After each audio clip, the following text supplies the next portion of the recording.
Coding berapa ya? Maaf saya lupa. Ya ini tanda-tanda orang tua Pak Bu ya. Udah cepat lupa. Ya, yang pasti Ketua Dewan Pengurus Wilayah yang kami banggakan dan telah kami mandatir, kami hormati berserta seluruh jajarannya yang sempat hadir pada malam hari ini menyaksikan pelantikan dan dilantik sekaligus. Alangkah indahnya saya ingin menyapa satu persatu, tapi dengan cara saya harus mengatasnamakan hadirin dan hadirat yang sama-sama berbahagia. Kapten itu lahir pada hari buruh tanggal 1 Mei 2019 dan kami agak panjang mengambil waktu untuk deklarasi di 1 Desember 2019. 1 bulan setelah itu kami menginstruksikan kepada seluruh provinsi, 34 provinsi untuk melakukan persiapan deklarasi. Masuk bulan 1, bulan 2 ada tamu istimewa yang harus memotong mata rantai langkah seluruh penduduk bumi ini untuk berkomunikasi satu sama lain yang bernama COVID-19. Kita hargailah. Tapi kami bertekad bahwa semua yang datang itu sebagai tamu sekedar kita hargai, tapi jangan pernah putus untuk melakukan aktivitas dan melangkah. Yang terpenting adalah melakukan jarak-jarak tertentu untuk menjaga diri sendiri. COVID itu satu makhluk yang diciptakan oleh yang menciptakan, yang kemudian memberi pesan kepada kita bahwa betapa makhluk itu kecil, kita ini tidak punya kuasa. Kira-kira pesannya seperti itu yang kami tangkap. Mungkin berbeda keyakinan, itu sah-sah saja. Kehadiran Kapten hari ini sudah lebih hampir 20. Saya lupa sekali setelah melakukan perjalanan panjang episode ketiga ini. Episode kedua sebelumnya Kalsel, Kaltim, Kaltara, Makassar, Gorontalo, Manado, Sulawesi Utara, Maluku Utara, dan terakhir di Papua Barat.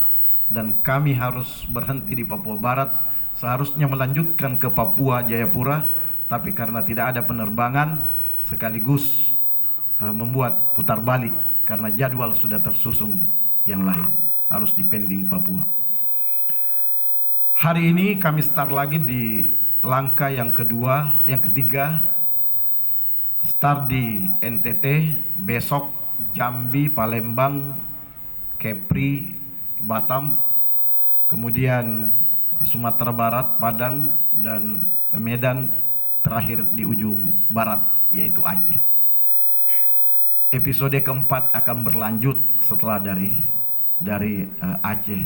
Kami bernapas 1-2 hari lagi di Jakarta, start lagi, kira-kira begitu. Dan kami bertekad di setiap pelantikan DPW, saya sebagai pimpinan umum dimandati oleh teman-teman semua di pimpinan pusat, bertanggung jawab sepenuhnya untuk menghadiri langsung acara DPW pelantikan. Dan malam hari ini, kalau masih pantas kita melakukan aplaus yang sebesar-besarnya, saya memohon dengan seikhlas-ikhlasnya untuk kita beri aplaus DPW Kapten Nusa Tenggara Timur. Tepuk tangan itu sesungguhnya sehat, Pak. Bagian dari menunda kedatangan COVID. Jadi kalau tepuk tangan yang kencang, Pak, karena COVID itu takut. Iya. Baik. Kapten hadir dalam rangka mengisi ruang-ruang kosong daripada kegiatan yang dilakukan seluruh stakeholder di bidang ketenagakerjaan. Sekaligus kami laporkan kepada Gubernur, dalam hal ini Naker, begitu juga Pak Staf Sus, mungkin langsung dilaporkan ke DPR RI bahwa ada anak bangsa yang jumlahnya sedikit, kekuatannya lemah, tidak punya kapasitas dan tidak punya relasi, pengen berbuat dan hadir untuk membantu pemerintah di bidang ketenagakerjaan. Kira-kira pesannya seperti itu. Struktur kapten itu mulai dari DPP jumlahnya sama sampai DPC, DPCI seluruh dunia. Hanya 21 orang. Satu ketua kalau di pusat ketua umum, satu ketua, satu sekretaris, satu bendahara.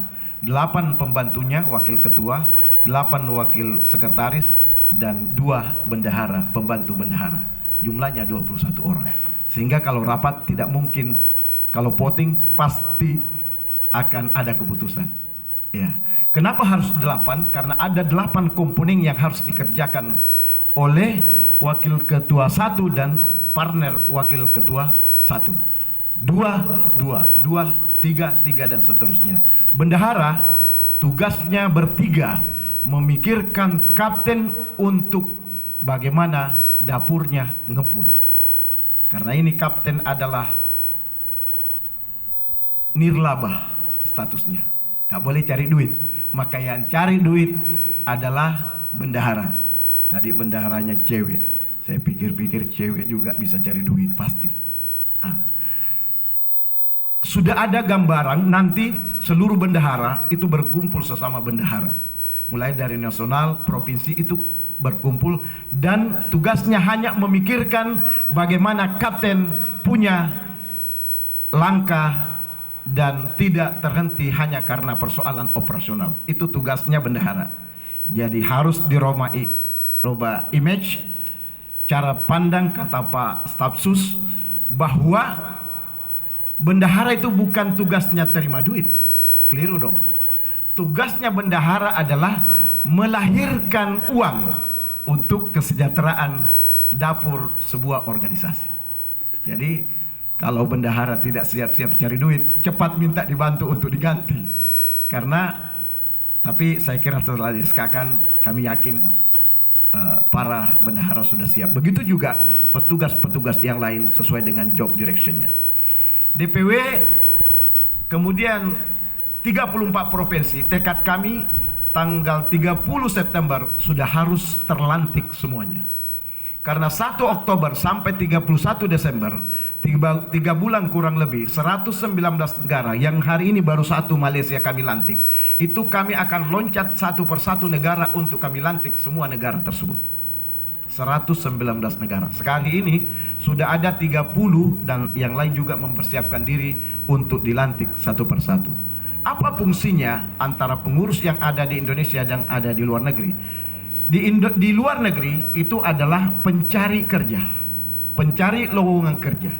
Karena ada saja yang disiapkan oleh sebuah pemerintah. Contoh Jepang menyiapkan lapangan kerja 345.150 orang dalam 14 item pekerjaan. Ada pertanian, perikanan, peternakan, perkebunan, industri, semua industri ada di situ. Ada 14 item, 345.150 orang, dan itu diumumkan 1 April 2019 di zaman Bang Hanif Dahiri. Apa yang terjadi? Mohon maaf dari Kementerian Tenaga Kerja bahwa pemerintah mengisi ini baru kurang lebih 1.000 orang. Padahal kuotanya lebih 300.000. Nah, Bang Hanif waktu itu karena banyak kendala dan teknis, karena ini namanya SSW, bahasa Jepangnya Tokutegino, atau Specialist Skill Work. Jadi dia pekerjaan khusus yang punya keterampilan khusus juga yang harus datang ke sana. Jadi memacu diri untuk mengisi itu. Bang Hanif mengatakan kita akan isi kurang lebih 70.000. Tapi hari ini buktinya baru 1.000 orang lebih. Ya. Itu yang menjadi PR kita bersama. Lah, kapten ini ibarat wanita cantik. Itu tidak boleh ada yang ganggu. Namanya juga nirlaba, tidak boleh cari duit.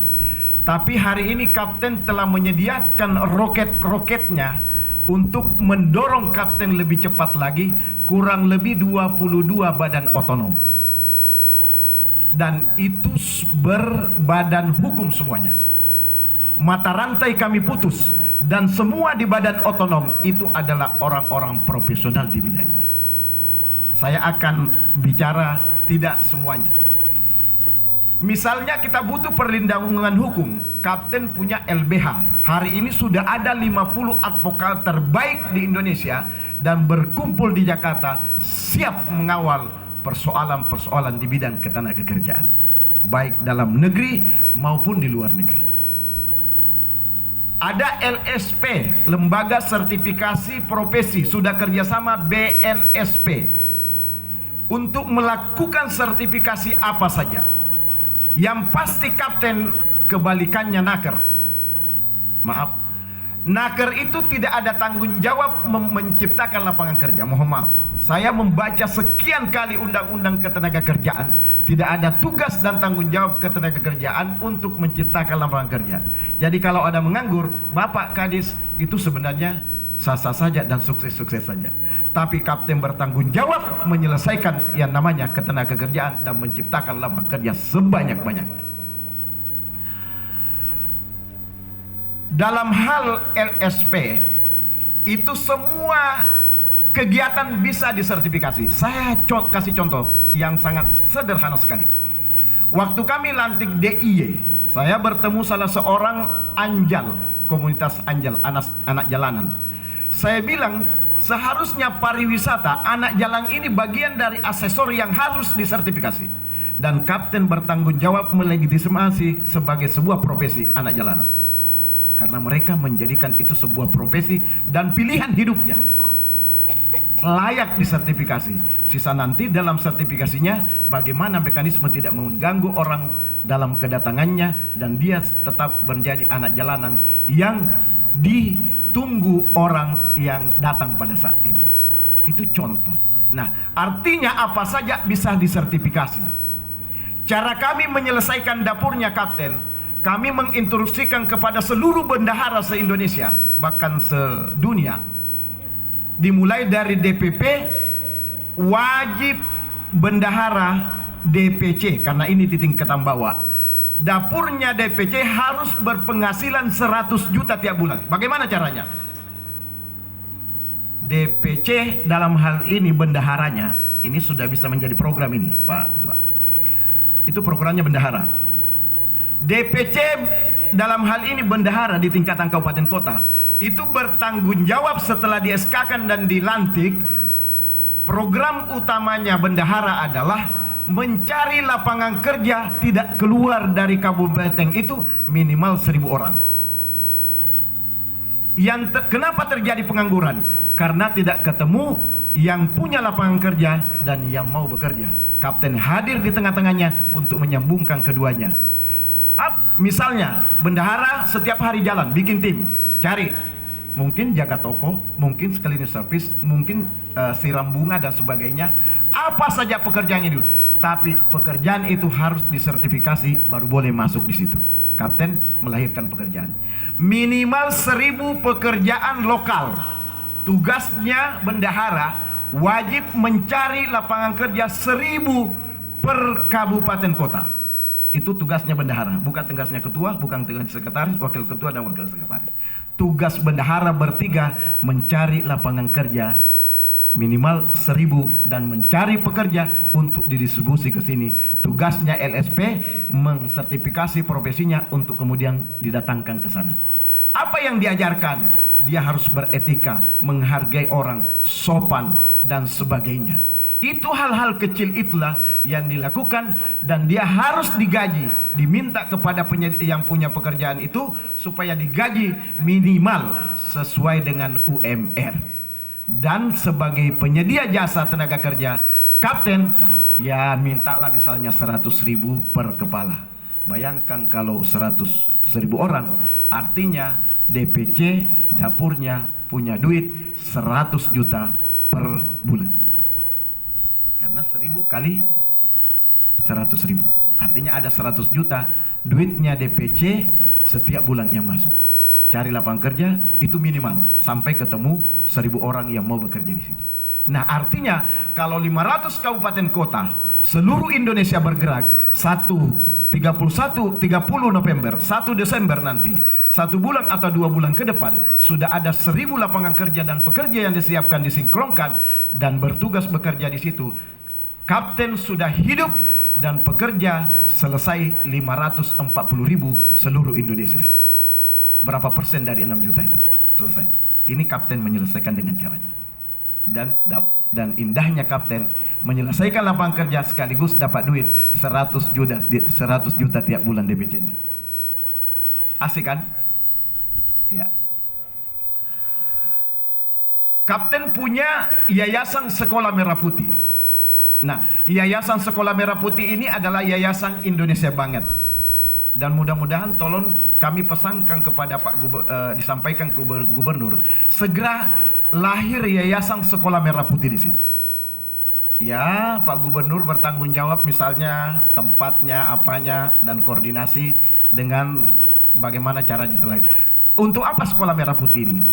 Sekolah Merah Putih ini bertanggung jawab menaik kelaskan seluruh pekerja migran.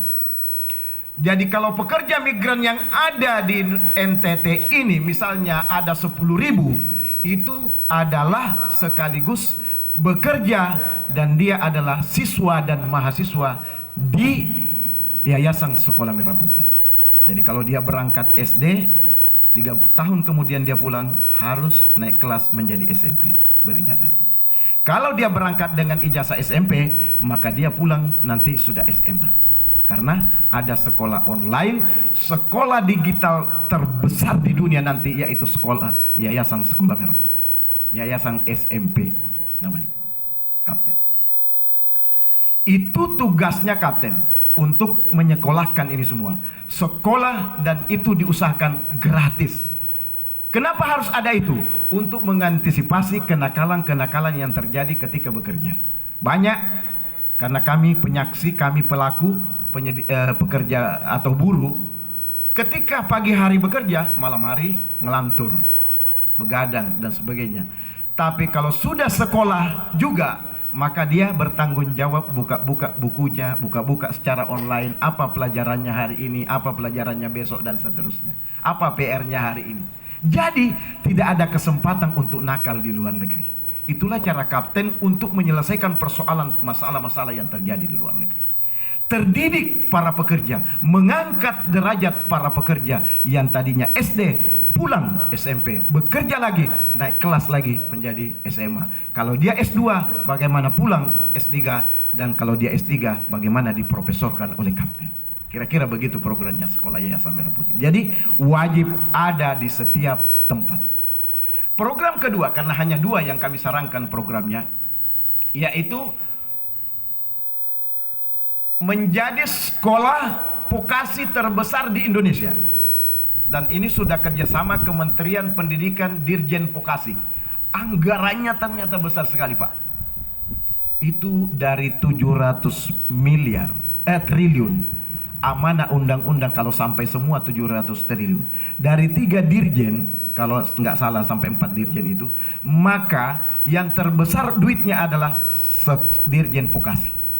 Dan itu sudah kerjasama dengan kapten, sehingga anak-anak yang pendidikan vokasinya yang kita akan latih itu dilakukan secara gratis, tidak boleh berbayar, karena ada pemerintah yang harus bertanggung jawab terhadap kecerdasan anak-anak bangsa, terhadap keterampilan anak-anak bangsa.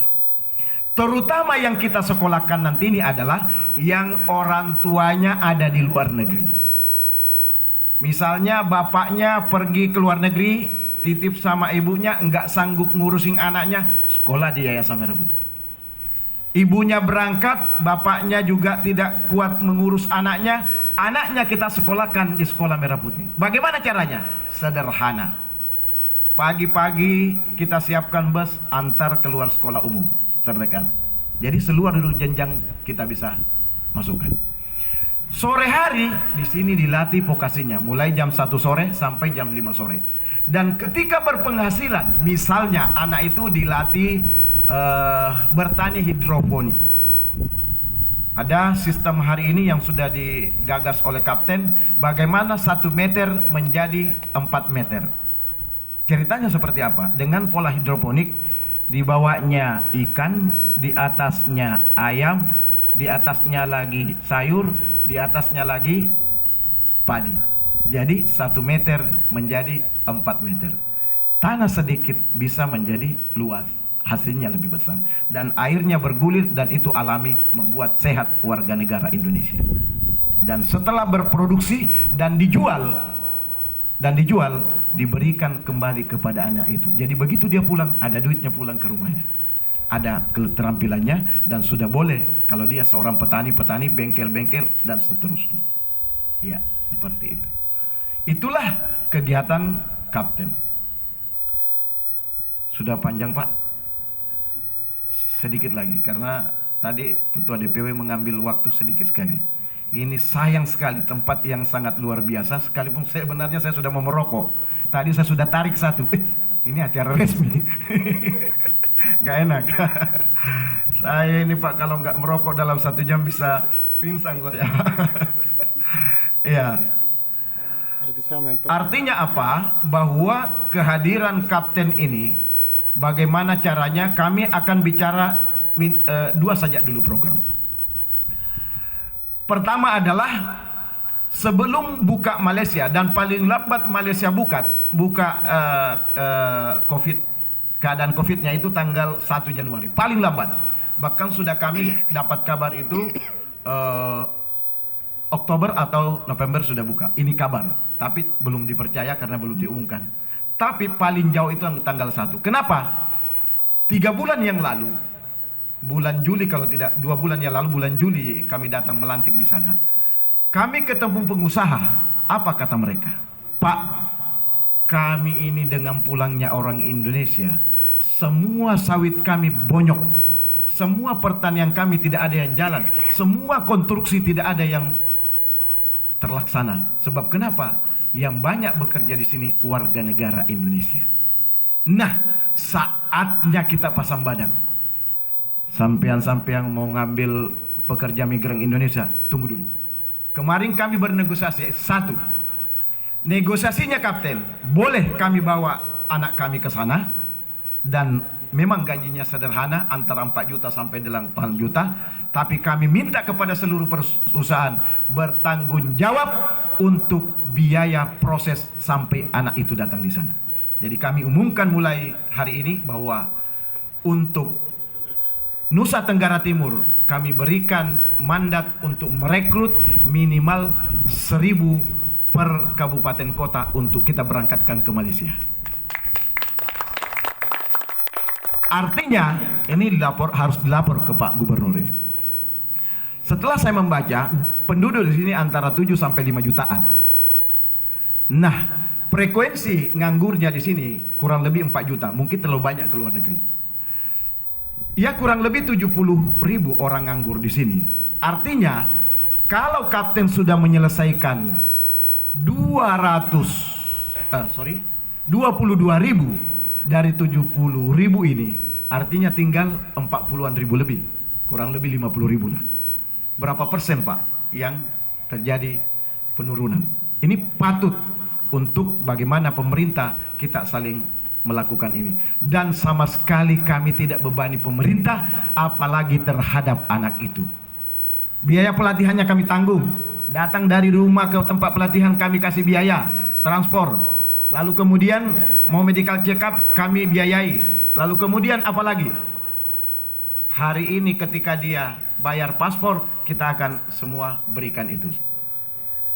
Kami bekerja setelah pemerintah mengumumkan ada 14 item pekerjaan, ini undang-undang terbaru. Ada 14 item pekerjaan tidak boleh anak-anak dipungut biaya.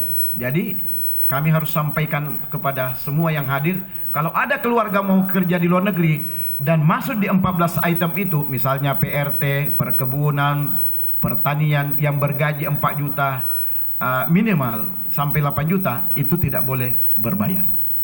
Ya, ada 14 item, saya nggak ingat semuanya. Yang jelasnya ada 14.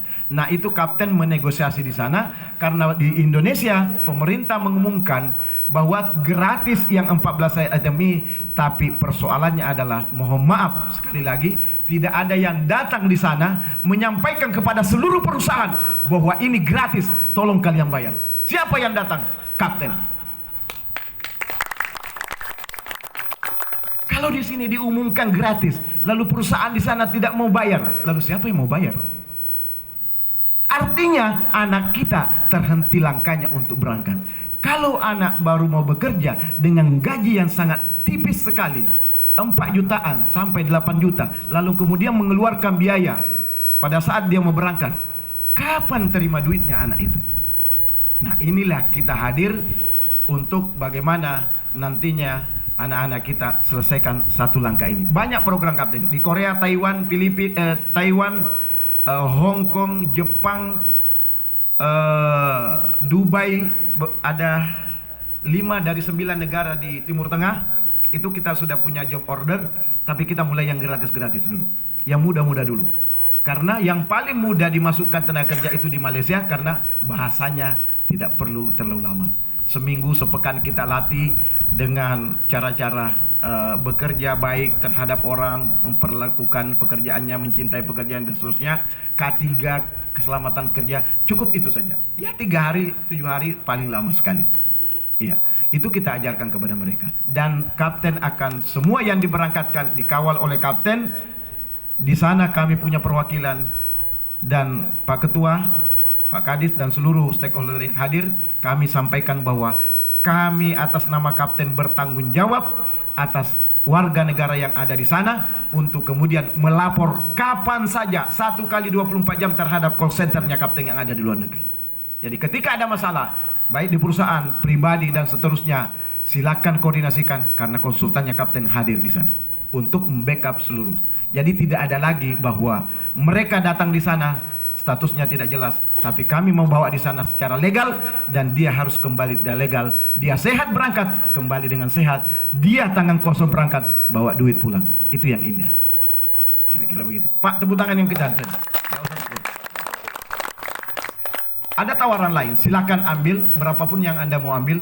200.000 pekerjaan di Jepang itu satu perusahaan, perusahaan ramen. Kami akan tanda tangani setelah COVID atau Jepang terbuka. Saya sudah 2 kali beli tiket dan selalu batal hanya untuk pergi tanda tangan saja. Karena itu job sudah ada, tinggal diambil dan distribusi ke teman-teman semuanya. Memang ini berbayar. Berbayar dan syarat-syaratnya memang harus misalnya dilatih 3 bulan dengan bahasa yang sederhana, lalu kemudian fisiknya harus bagus, kemudian tingginya harus diatur dan seterusnya. Ada aturannya. Lalu kemudian terpenting adalah sehat. Itu yang terpenting dalam bekerja. Oleh karenanya, ini semua kita akan turunkan ke teman-teman semua warga negara Nusa Tenggara Timur. Dan janji saya kepada Pak Stafsus, ada satu program yang kami mau sampaikan dan ini harus dinego kepada Pak Gubernur dan pejabat-pejabat yang ada di sini. Gimana caranya? Yaitu program belajar sambil kerja. Kami punya 7 kampus di Jepang, kerjasama dengan kapten, itu menyiapkan 7.000 lapangan belajar dan kerja per 6 bulan. Setiap bulan 4 dan bulan 9 itu boleh dikirim tenaga kerja kita. Bagaimana caranya? Inilah cara mengatasi pengangguran yang bagian ketiga menurut kapten. Pengangguran pertama adalah pengangguran yang betul-betul tidak ada kerjanya. Pengangguran yang mungkin hari ini dapat duit, besok nggak dapat duit, itu juga pengangguran, Pak. Pengangguran yang ketiga dibagi 2. Pengangguran pertama adalah yang tadinya bekerja sudah ada persiapan PHK-nya. Berarti sebentar lagi akan nganggur. Itu pengangguran pertama, pengangguran ketiga bagian pertama. Pengangguran ketiga bagian kedua adalah mereka pelajar SMA sebentar lagi wisuda, juga mahasiswa yang sebentar lagi selesai, itu juga calon-calon pengangguran. Saya mau bicara bagian ketiga dari yang kedua. Kami berikan kesempatan kepada warga negara di sini 20 pelajar dan 20 mahasiswa yang selesai setiap tahun. Bagaimana formulasinya? Kami akan berikan formulasinya seperti ini. Kita kerjasama, kapten menyediakan lapangan kerja, pemerintah harus berinvestasi. Kami katakan investasi karena berbayar. Berapa yang harus dibayar satu anak berangkat? Yaitu 120 juta. Besar kan? Besar. Tapi ayo kita analisa. 120 juta ini, itu biaya hidup anak selama 1 tahun belajar di sana. Karena belajarnya cuma 1 tahun. Ya. Jadi kalau 22 kabupaten kota masing-masing 40, maka mereka harus berinvestasi 2,8. Kalau kita 10 saja, 10 mahasiswa 10 pelajar, berarti ada 440 ya. Nah, artinya setiap kabupaten kota berinvestasi 2,4 miliar. Nah, 2,4 miliar ini menyelesaikan 10 pengangguran pelajar dan seluruh pengangguran calon mahasiswa tadi. Dikirim ke Jepang belajar 1 tahun, malam hari kita belajarnya dari jam 7 sampai jam 9, bahkan paling lama jam 11 malam. Siang hari kapten DPCI Jepang menyiapkan lapangan kerja, bekerja mulai jam 8 pagi sampai jam 5 sore. Saya bocorkan rahasia gajinya. Gajinya di Jepang anak-anak paling murah sekarang untuk laki-laki ini itu 1.000 yen per jam. Kondisi tukaran rupiah sekarang antara 140 sampai 150. Supaya kita mudah mengingat, katakanlah 150. Berarti satu hari atau 1 jam gajinya anak di sana 150.000 rupiah. Kalau dia bekerja 8 jam, artinya anak-anak itu mengantongi duit secara kotor itu 1,2 juta per hari. Wajib kerja di Jepang itu 24 hari. Berarti 20 hari saja anak-anak sudah kantongi 24 juta. Dan orang Jepang 1 yen pun tidak bakalan dipotong. 1 yen pun tidak akan mau curi. Orang Jepang, semua jujur orang di sana. 24 juta. 4 hari ditambah 4 juta 800 berarti 28 juta 800 gaji terendah buat pelajar sambil bekerja. 10 juta harus disisihkan setiap bulan untuk kembalikan uang tadi. Buat siapa? Dalam 1 tahun ke depan, maka adik generasinya selesai, maka 20 lagi kita berangkatkan. Jadi uang itu bergulir terus. Nanti kapten yang jaga. Percayalah, kapten akan jujur. Ada sistemnya kapten. Tidak boleh curi-curi di dalam kapten. Ya.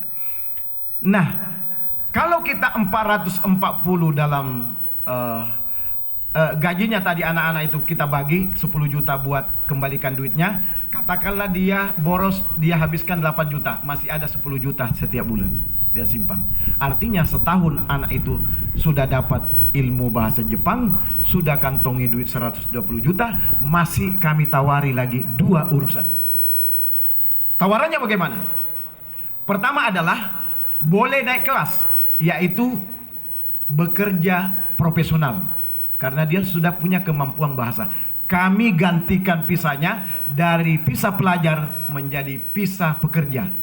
Dan gajinya saya tidak usah urai, di atas 30 juta per bulan. Dan tidak ada lagi potongan. Tinggal DPW nanti.